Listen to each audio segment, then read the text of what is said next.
Owl was one of the primary power animals from the earliest times of shamanism in Siberia thousands of years ago.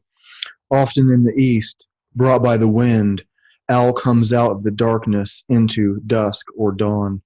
Owl takes you deep into your own inner world. The owl can go anywhere.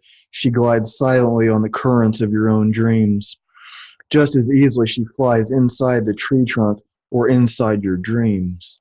The owl is a witness in silence and clarity. With Owl, you start in a place where you are seen for who you are. Everything about your life, your dreams, your imagination, your spirit is seen with clarity. The unconscious becomes revealed. When the owl looks inside of us, we understand we can go wherever we desire. Owl teaches that life is not about being loved unconditionally, but rather being seen unconditionally. When Owl is present, there is no judgment. She sees with a gaze that is pristine, clear, real, and truthful. Shamans start at the place where they see themselves as they truly are, with clear vision. Nothing hides from Owl. Nothing is invisible. The power of this clarity of vision is great. As Owl takes you into her body, you can fly through darkness with precision and grace. The unknown becomes clear. It is as if you become part of the darkness with perfect safety. This perfection in flight and in life becomes yours. With Owl, we see beyond death to rebirth.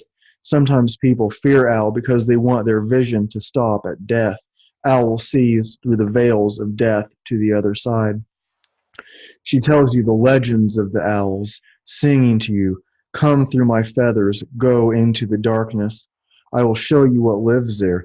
I will show you the world within." Owl brings visions to light, dreams to consciousness. Let yourself embody the spirit owl. Her way of seeing is deeper than your own, and she will show you how to go there with her. As you see through the eyes of the owl, you see what she sees in the darkness, and you hear what she hears. Go within, travel in silence. In the darkness, truth is revealed. The essence of the owl is inner vision and the ability to look deep inside ourselves without fear. We are tuned in to fitness and consciousness.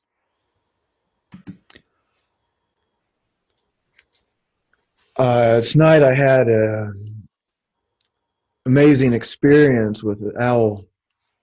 I went to the woods with my buddy Joey Lavelle. On Instagram, he's at Fearless Sloth.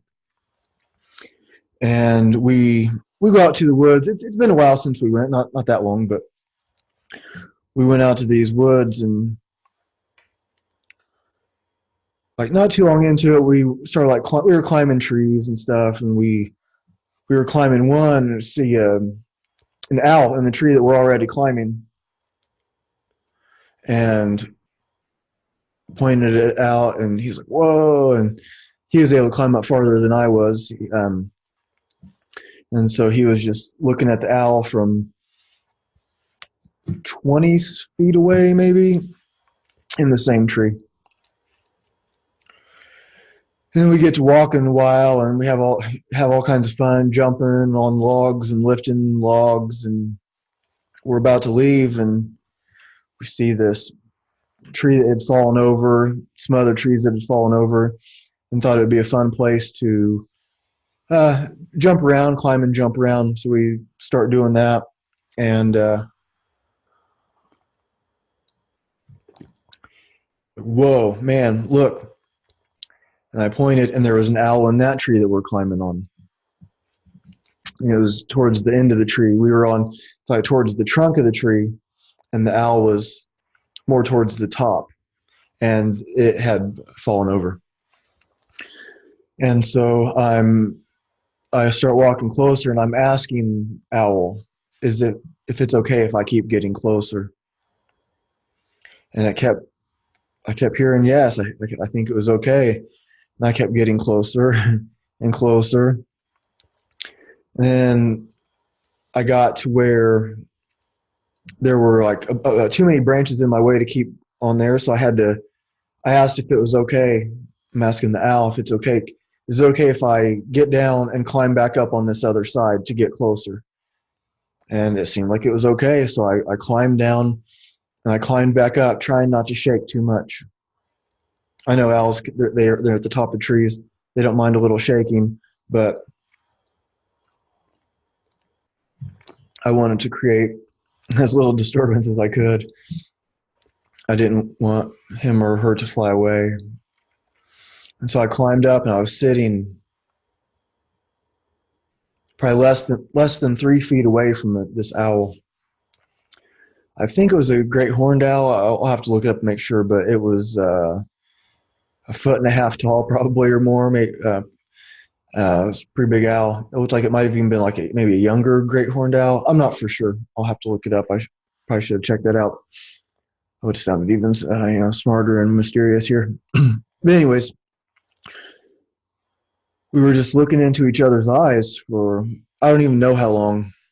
And my buddy Joey, he was still at the other end of the tree, climbing around. And then after a while, I got down and he climbed back up. He climbed up where I was.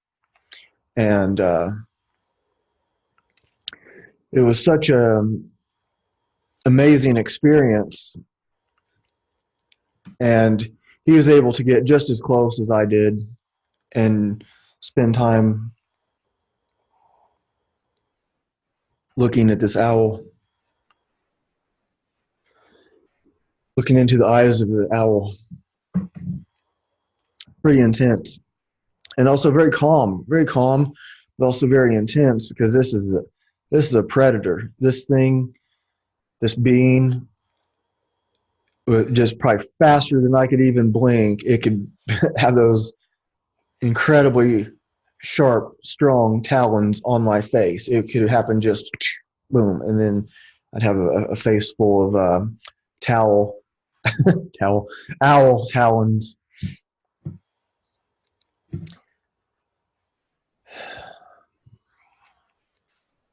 I'm still processing how it all happened. I put up a couple pictures. I got a bunch. I tried to spend a good amount of time not trying to take pictures, just be there with Owl. I wanted to get good pictures, and I also didn't want to just spend the whole time taking pictures. And then, so after I climbed down, Joey climbed up. We left before the owl flew away. The owl was there after we already left. So that's kind of like part of my thing in the woods. If I see deer, I'll try to get closer. I'll see if it's okay. I'm asking the deer permission to get closer. And then if I start to get close enough to that they start to walk away, then I back off and I go the other way. And I wait until maybe they come closer to me. I don't want to get so close that I make them go away. That's not fair. It's their space more than it is mine.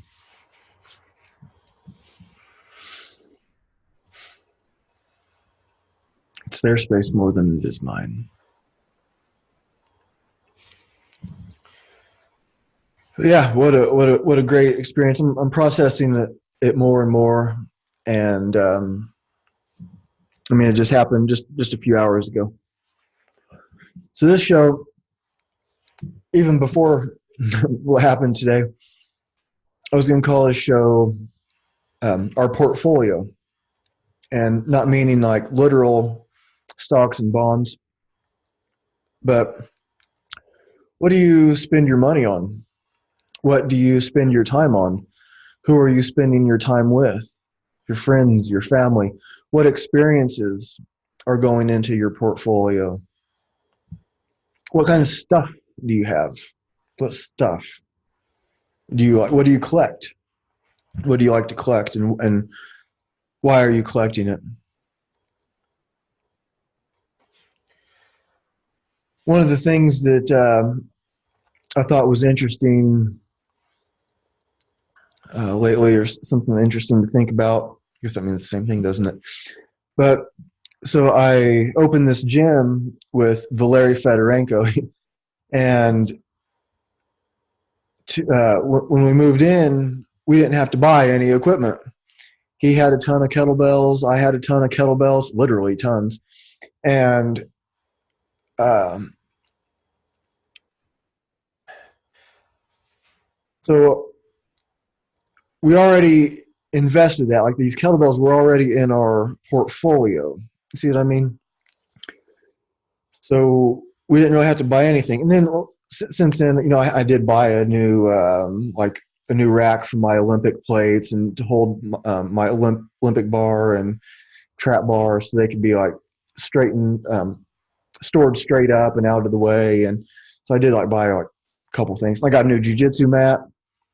I don't advertise I teach jujitsu. I don't really. I've been doing it for a long time, but that's just like an invitation only kind of thing. Train with friends. Uh, but anyways, I already had all these kettlebells, so we had all the equipment to open a gym um, without any kind of investment or anything other than the deposit in the first month's lease. But why did I have all those kettlebells?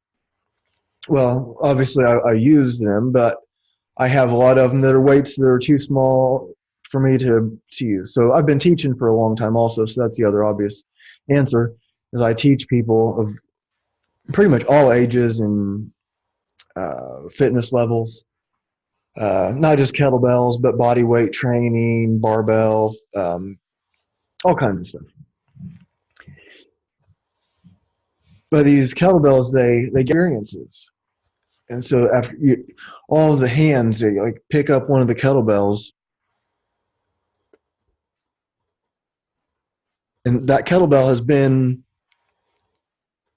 it has a story of its own. And a lot of people have made kettlebells part of their own story, whether it's part of their weight loss, their strength gain, part of their um, being. Like you look on Facebook or on Instagram, Facebook too, I guess, but there's a lot of people showing off what they do with kettlebells. And when I say showing off, I mean that as a compliment. I like it. I like it. I'm not saying show off as like some kind of bad thing. I think it's cool.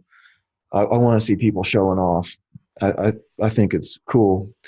But you see a lot of people doing all kinds of stuff with kettlebells, and maybe there's some stuff I don't like. But for the most part, I'm cool with whatever anybody wants to do with them. And they're part of people's stories.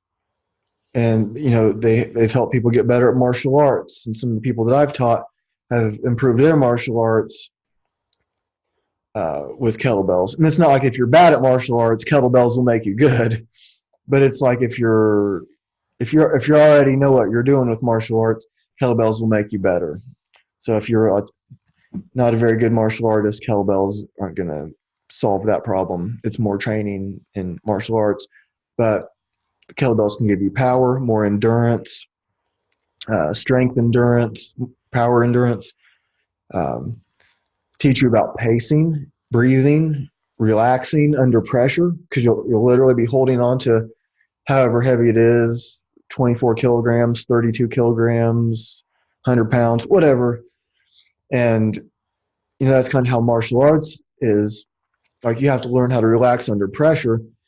If you're just too tense the whole time, you're going to get tired fast. But you can't just be too relaxed because you'll just get beat up.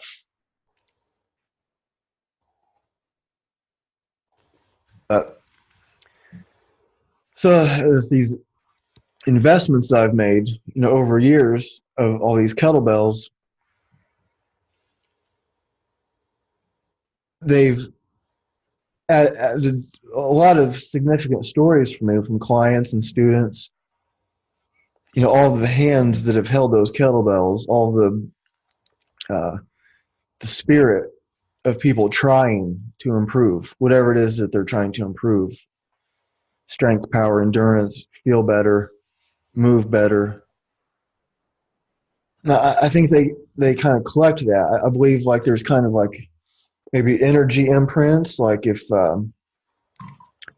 Um, like there's a little bit of there's a little bit of somebody, a little bit of everybody in those kettlebells that have touched them, including maybe the people that made them, the people at the foundry. They're working hard. It's really hot. It's hard work. Make these kettlebells, and so part of even they are in on it.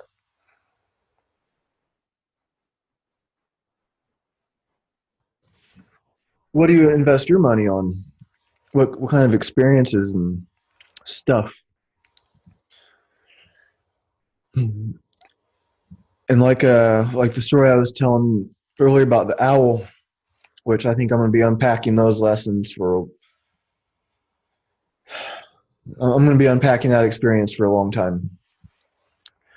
And I hope my audio is sounding good. My video is like freezing up on me and stuff. I don't know what the deal is.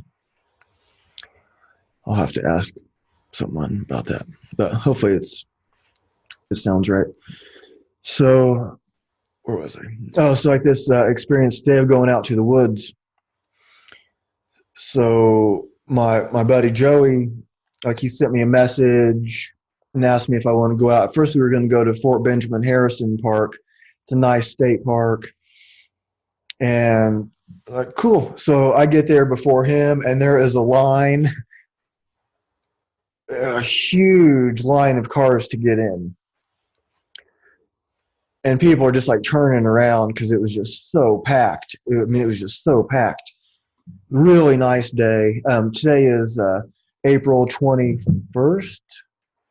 Yeah, Sunday. It's Easter, April 21st. Super nice day here in Indianapolis. And so I guess everybody's taking their families out to the woods, which is super cool. I prefer woods that don't have so many people. So I called Joey. I was like, man, I'm cool for riding through this line, but people are turning back, and it's back. The line is from the where you pay out to Post Road, which is it's a long way. And he's like, oh man, he's like, okay, well let's go somewhere else. And he suggested this other spot. I'd never been there before. It's crazy. I'd never been there before. I've been to everywhere around here, but not here. And we had a bunch of fun climbing trees, jumping around, balancing, lifting logs. Saw this owl, like the first owl, even being 20 feet away from it, 30 feet away from it. Super cool. We were super stoked about seeing this owl, and this guy and his son, we saw them walking by. I was like, hey, you want to see an owl? And so they come up to us, and they're looking at the owl, and we get to talking to them for a while. Super cool, real nice guy and his son. His son climbed up the tree, and such a great experience. And then seeing this other owl, which was later on after we did all kinds of other stuff, and you could see the first owl from where we were. It was just incredible. It was just so these experiences would invest in our time. So it's like, okay, how do I want to spend my time? And just like Joey was saying, he said, like, I never regret going out to the woods. Yeah, it's always cool, even if you don't have. I mean, there's these different levels of peak experience, right? So I've been going out to the woods since I was in my mom's belly, from a little kid down like southern Indiana, running around the hills with my dad. We didn't like just stick to a trail. We'd get going, maybe we start going down the trail, walking down the creek bed, and which way did we go? We'd look, is that hill bigger than that hill? Okay, well then we'll go up the bigger one. And we'll just try to run up, and we're climbing up and sliding down because it's so steep, and our dogs are running back and forth because it's so much easier for them. And we're running up the hill and sliding down and grabbing onto trees and climbing, and we get to the top of that, and then we start walking around and just roaming around, picking different places that look cool. And then it's like, should we go up that one or that one? Which one's more steep? Which one's bigger? Which one's looks harder? And just run up that one, and climb, like by run, sometimes it's just claw and barely moving until we get to the top. And that's how we did it. We just run and climb, and it was always so fun. Joey grew up the same way. He grew up in the woods climbing,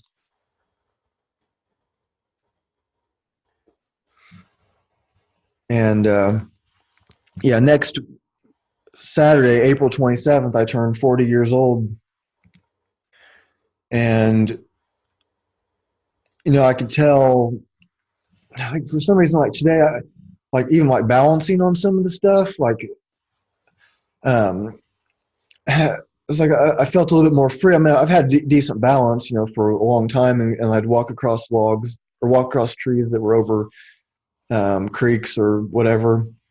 And but it was like today, I was even feeling like I was walking along some pretty thin logs and jumping from one to the next, and it was like really dialing in some of this stuff. And probably part of it is being around Joey. He's I think like 26, 27, something like that, and good at parkour and all kinds of that kind of stuff. So it's like maybe if I was hanging out with some like old guy that didn't move as well, maybe I'd be kind of like become more that way. But hanging out with the younger guy that's an awesome mover, very athletic, good at like these nature um, gymnastics or whatever, then I become more that way. And I want to stay young. I want to, with calculated risk, take these chances that where you're just so in the moment. And they're like sometimes when I'd like, and this is something I learned from like martial arts also, but like today, I was jumping like from one log to another, and they were only like a few feet off the ground. This particular one, and I was jumping, and I would land on the other log, and then I wouldn't quite have my balance, and I'd have to jump back off. And it was usually when I would jump, and when I would land, I'm like, "Oh, I got it," and then and then I'd fall off.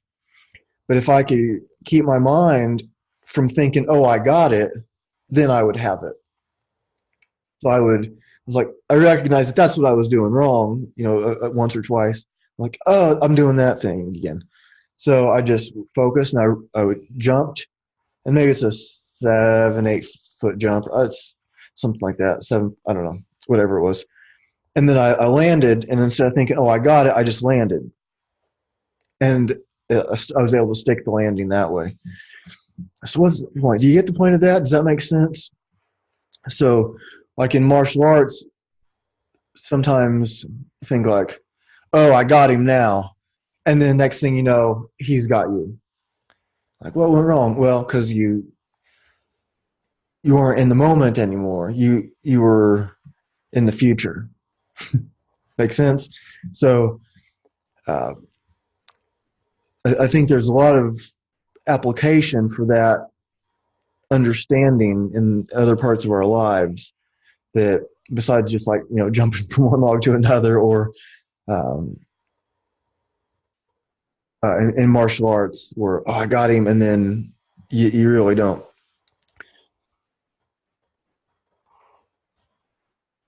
Where can you see that application? Where in your life have you thought, oh yeah, I got it now, and then you're like, oh man, I just messed it up. I was thinking, what just popped into my head is like maybe in a relationship. Maybe you're a guy, you meet this girl, she likes you, everything's going cool, and you're like, yeah, I got it now. And then like you get complacent for a second, or you slip into the future instead of the present, and then that opportunity is gone. But I think I'm sure that when people go out to the woods, I know a lot of people that listen to the show or in the fitness business, or they like they're into fitness in whatever way, sometimes spiritual fitness sort of thing. It's yoga, it's martial arts. It's all kinds of stuff. People of all um, sorts, I guess, or other sorts of people of all types, whatever. We're all individuals, right? So there's all kinds of individuals that listen to this show, and I'd imagine that that kind of thing makes sense at these other levels. And sometimes maybe a little bit like song meanings or something that if you ever look up what, like, oh, I wonder what this song means, and you Google it and you're reading what it means by these other people that are, these random people that are posting, and it'll be all over the place.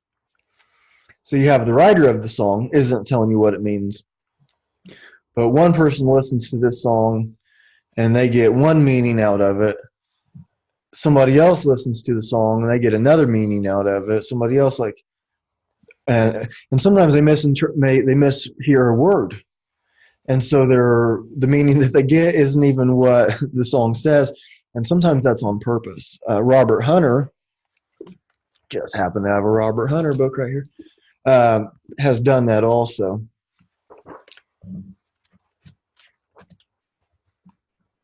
One song that I really like that he wrote is New Speedway Boogie. Please don't dominate the rap, Jack, if you got nothing new to say. If you please don't back up the track, this train's got to run today. Spend a little time on the mountain, spend a little time on the hill. Heard some say better run away, others say you better stand still. Now I don't know, but I've been told it's hard to run with the weight of gold. On the other hand, I heard it said it's just as hard with the weight of lead. Who can deny, it's not just a change in style. One step done and another begun, and I wonder how many miles. Spend a little time on the mountain, spend a little time on the hill. Things went down we don't understand, but I think in time we will. Now I don't know, but I've been told in the heat of the sun a man died of cold. Do we keep on coming or stand and wait with the sun so dark and the hour so late? You can't overlook the lack, Jack, of any other highway to ride. It's got no signs or dividing lines and very few rules to guide.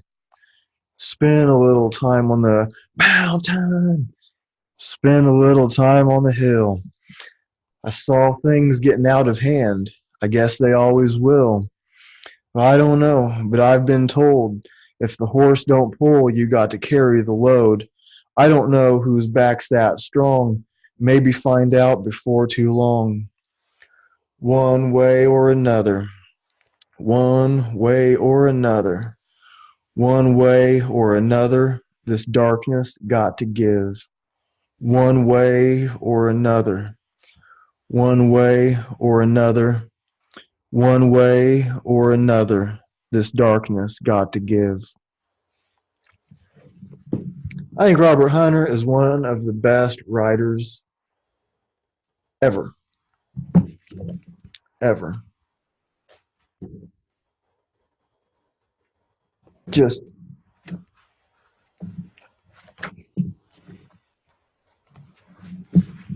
well, I just turned to another one of my favorite songs. I have thousands of favorite songs, but these are towards the top.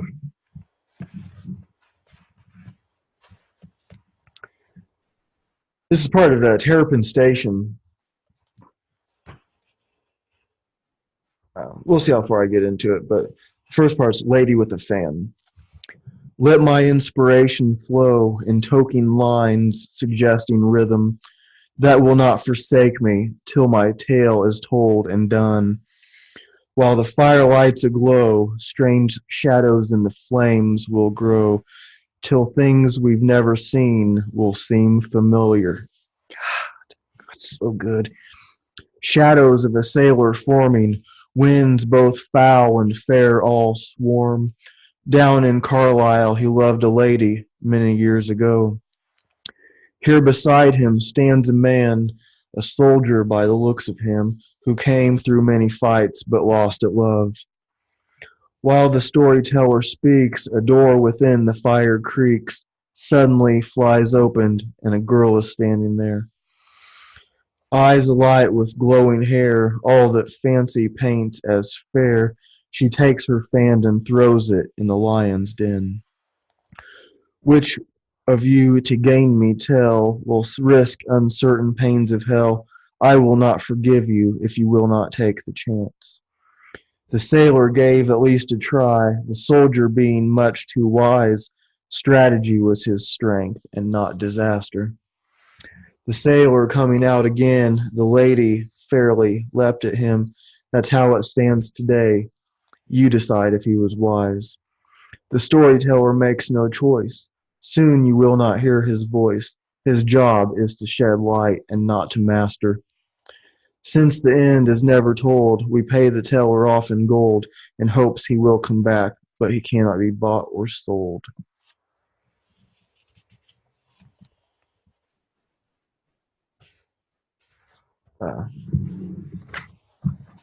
I better stop there before I read this whole book.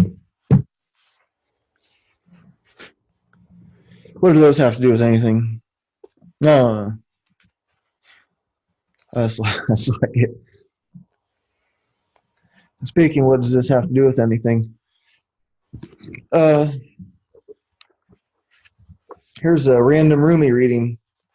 I like to do random Rumi readings. Except I'm going to read a different random one.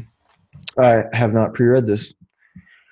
While the thunder and lightning laugh, I recite paeans. I don't know that word. Paeans. I recite paeans of praise. I am full of light as the clear sky. I am circling around the moon. My tongue is knotted like Moses because of the pharaohs, for jealousy lest a pharaoh should discover my proof. Bind my hands if you find me in the encampment of a pharaoh, for I am the sultan's spy. I am not a spy. I am not a scandal. I am one of the secrets of sanctity. Let me go, since I am drunk, that I may let fly a vaunt. From wine, wind arises, for wine stirs up wind, especially the kind of wine through which I am distraught. If a whiff of this wine were to reach all of the world's aesthetics, what a desolation then will appear. What shall I say? I know not. Why speak of the wine? For if a whiff of those drunkards' breaths were to penetrate stone and marble, they would brag, I am the water of life. My being is a bachelor's apartment, and those drunkards are gathered together therein. My heart is distraught to know whether I am one of them, amazing, or myself, I am they. Whether I am their congener, or whether I am other than they, I do not know. All I know is this, that I am in peace and well-being. This is from Mystical Poems of Rumi, translated by A.J. Arbery. If I'm reading some Rumi, like when it says drunk, and wine, it doesn't really mean like he's been drinking wine and he's drunk. It's more like drunk on the wine of God kind of thing.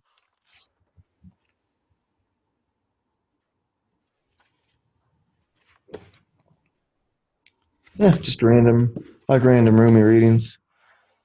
To show, normally I have like an outline of stuff to go over, and I didn't make one today. It's like I started making one the other day. I haven't recorded in I think 2 weeks, and I think that's the longest I went. I think since I started this over a year ago. There may have been another 2-week thing, but I think a week is the longest I've been, because that was like my deal with myself going doing this podcast.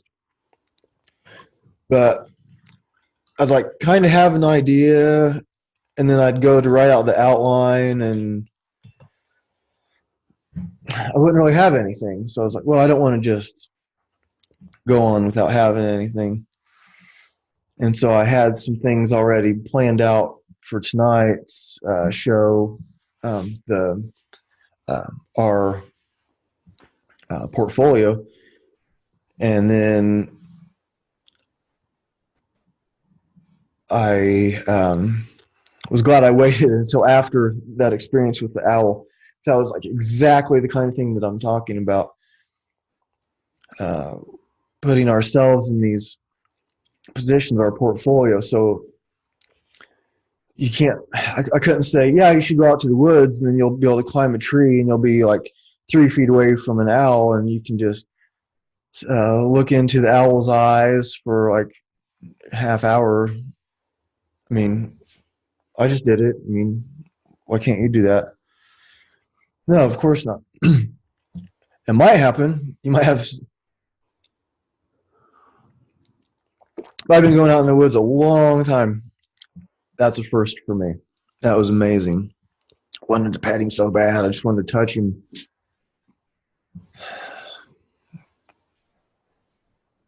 I just didn't want a face full of beaks and extremely strong claws and predator.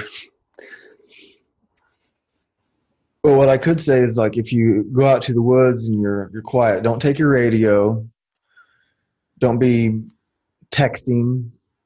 I was taking pictures. It's cool to take pictures, but just try. If you're not used to it, go out to the woods. Maybe don't even take the phone. Don't worry about the pictures. I like to do it, but sometimes I like to have my phone away also. And sometimes with all of this stuff, like we see Instagram, there's pictures of everything, which I think is cool.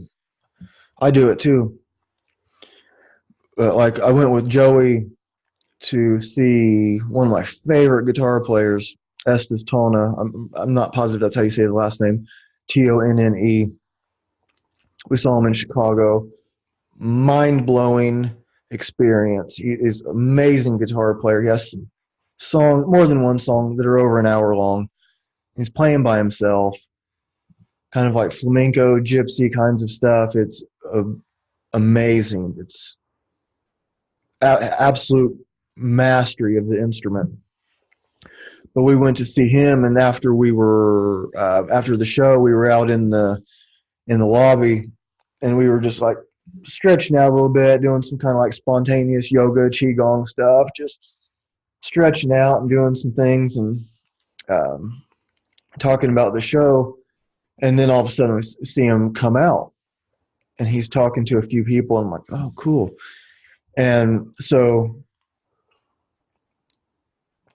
we kind of go up. There wasn't really a line, but he was just talking to a couple people. So we kind of just stood next to them. You know, obviously we want to talk to you. And so he got to us and he gives us a hug and I asked if I could see his hands. You know, he plays flamenco, so he plays with his fingers. He doesn't use a pick. And his hands it looks like he's been playing guitar like that for a long, long time. It was cool to see his hands. And so like Joey and I are talking to him and asking him questions about stuff, and then after we leave, it's like, oh, we didn't even get a picture. And when we were talking, it didn't even cross our minds to take a picture. You know, so many people, they want to go up to the famous guy and take the selfie. Oh, look, I met a famous guy. That's okay too. There's nothing wrong with that. I like totally get it. I'm not saying it's wrong. I'm saying it's cool, but maybe don't do that every time. And if you can just be in the moment, you know, like him and I were that time. We had our phones right in our pocket. He probably would not have minded at all to have his picture taken, but it didn't even cross our minds. Totally in the moment, talking to one of my favorite guitar players who just put on an absolute spectacular masterpiece performance by himself. I have my ticket. I took a picture I think at the very beginning, before it started, before he was even came out. I don't think I took a picture of him. I could be wrong on that. And I think Joey just took his camera out like one time, took a picture of him. Didn't take. I took a short video before it started because there was like some other kinds of like music, like soundscape music kind of stuff on before he came out. So I took a short little video. And Joey was like the same thing. Didn't have his phone out the whole time, clicking away. It was just in the moment. It's like, what are you gonna do with the picture? You're gonna do something with it later. But when you're in the moment, you're not worrying about later. And so when you're building your portfolio of experiences,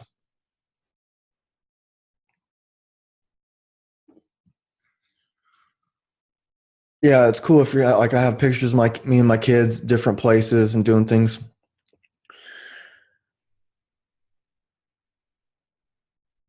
But maybe just like plan something like, we're going to do this. We're leaving our phones in the car. What if I need it for emergency? There's not going to be an emergency. It's fine. Well, if something really cool happens, good. Then don't mess it up by fiddling around with your phone.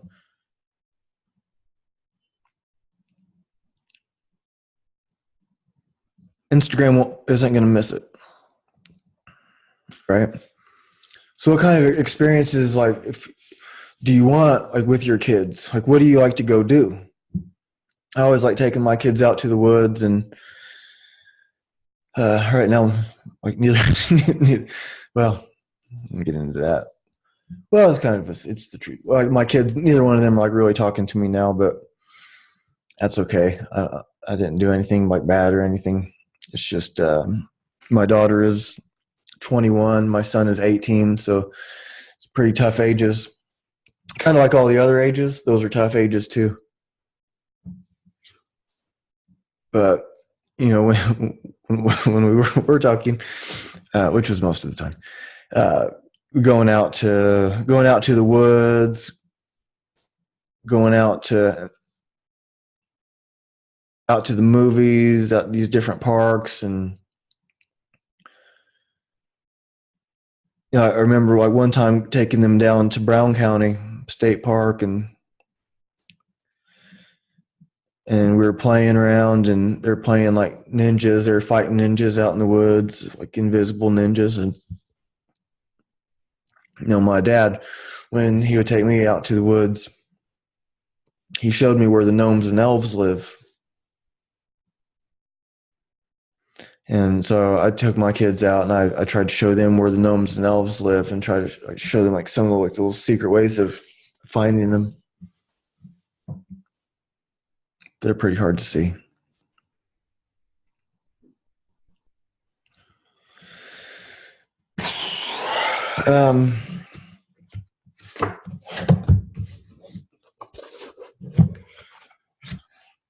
Let's see. I'm going to read something from the prophet Khalil Gibran. And a youth said, "Speak to us of friendship." And he answered, saying, "Your friend is your needs answered. He is your field which you sow with love and reap with thanksgiving. And he is your board and your fireside, for you come to him with your hunger, and you seek him for peace. When your friend speaks his mind, you fear not the nay in your own mind, nor do you withhold the a. And when he is silent, your heart ceases not to listen to his heart. For without his words in friendship, all thoughts, all desires, all expectations are born and shared with joy that is unacclaimed.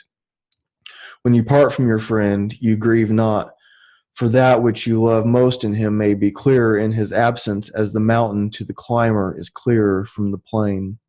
And let there be no purpose in friendship save the deepening of the spirit. For love that seeks ought but be for love that seeks aught but the disclosure of its own mystery is not love, but a net cast forth, and only the unprofitable is caught. and let your best be for your friend. If he must know the ebb of your tide, let him know its flood also. For what is your friend that you should seek him with hours to kill? Seek him always with hours to live. I really like that part a lot. Seek him always with hours to live. For it is his to fill your need, but not your emptiness. And in the sweetness of friendship, let there be laughter and sharing of pleasures. For in the dew of little things, the heart finds its morning and is refreshed. I like that. I've read that one a bunch of times on the air. Is it called On the Air? I think it's called On the Air. Whatever it is, on the show.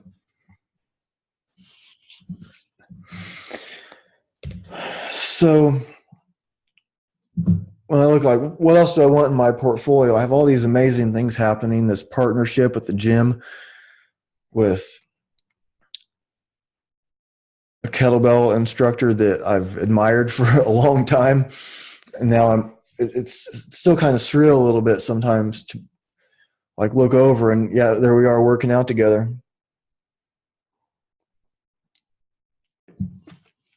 I went today to the gym. We were training jiu-jitsu yesterday, and I left the mat open.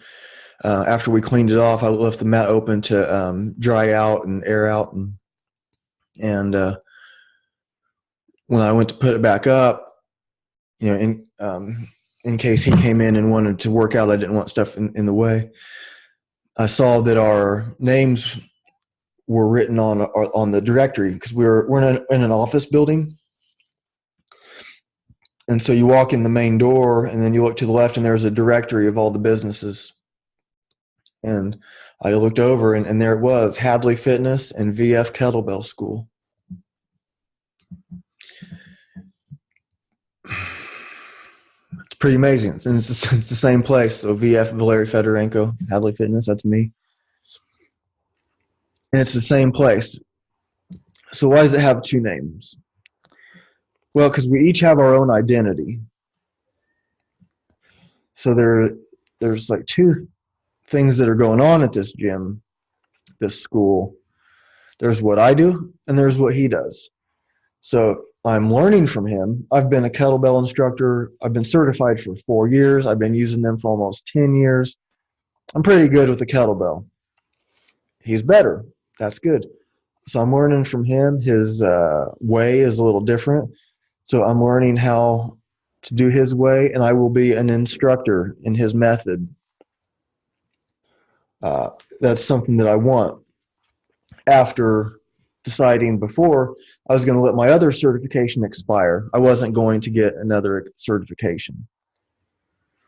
And then this amazing sequence of events happened where I ended up partnering with him, the best ever. So it's like, okay, I still want to do my own thing, but I want to learn, and I have the greatest guy to learn from partnering with me. So what him and I will be doing is he'll be doing his thing, I'll be doing my thing, and we'll also be doing some things together. So there's it's yeah, it's really cool to have it this way. I'm really proud of what we're doing, and anybody can come and train with us. So we're in Indianapolis. You can send me a message. You can send it to this email since you're listening to this show. It'll be the easiest to remember. It's fitnessandconsciousness@gmail.com. Sounds probably the easiest one to remember. Usually people get a hold of me other ways for training, but that's okay. You get a hold of me however you know how, and we'll do what you want. And so we do like one-on-one sessions, small groups, and you can bring your team. So if you have like a martial arts school, you have whether it's Brazilian Jiu-Jitsu school, MMA school, karate school, whatever, you can bring your group. We're only going to be training small groups at a time, like maybe up to like 7, 8 people, maybe at one time. We want to focus on a small number of people. We don't want 50 people showing up, and yeah, there's more money that way, but we want people to have individual attention and get the most out of this as possible. So you can come with your group as a group, and if you have like a lot of people in your group, maybe we'll divide it into 2 groups, whatever. We'll figure it out. Send me a message. We'll figure it out. I've trained martial artists in kettlebell lifting, and it helps. It helps a lot. I put one on my Instagram.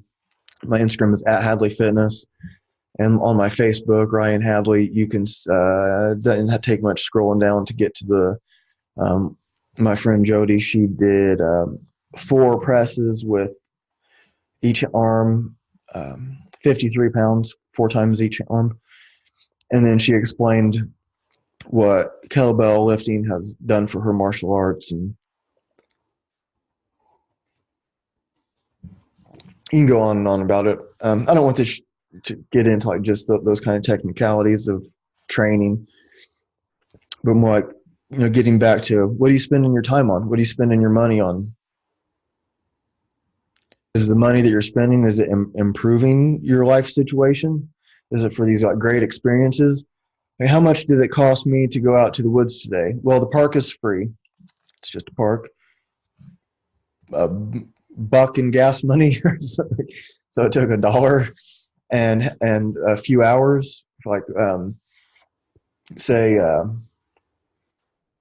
we're there for like 4 hours or so, having fun. So I spent 4 hours having fun, doing something I wanted to do. Amazing experience. And then a bunch of other cool, like I saw frogs, and there's woodpeckers, and there's so cool. It was such a great time. But you have to like Joe Rogan puts it, he has to go out and have these experiences like out in nature and doing these different things, so he has something to talk about for his stand-up comedy, and maybe for like his so like if all you're doing is he's does stand-up comedy, but he does other things too. He's hosting UFC, he's or a commentator for the UFC, and does the podcast. But say like if I just did the podcast, I didn't leave my house, all I do is the podcast, I'd run out of stuff to talk about. You have to go out and experience things, and then you have things to talk about. And like today, I had a show pretty much ready to go, and go out and have this experience that was just, it's going to take me a while to unpack that experience. But that's exactly what I'm talking about for the portfolio. The experience portfolio, how I spent my time. I could have said, I work so much, I'm just going to lay on the couch and rest. And those thoughts didn't really cross my mind. Joey sends me a message and wants to go out into the woods. Like, yes, I want to go out to the woods. It's super nice out. And even if it wasn't, let's go anyway, because it's whatever it is out. So I think I'll close the show on with that. Just go out and build that portfolio. Thanks for tuning in. Podcast is doing really great. I really appreciate it. I think that couple weeks off helped me to put a better show together. So thank you, everyone. Build that portfolio. Thank you for tuning in.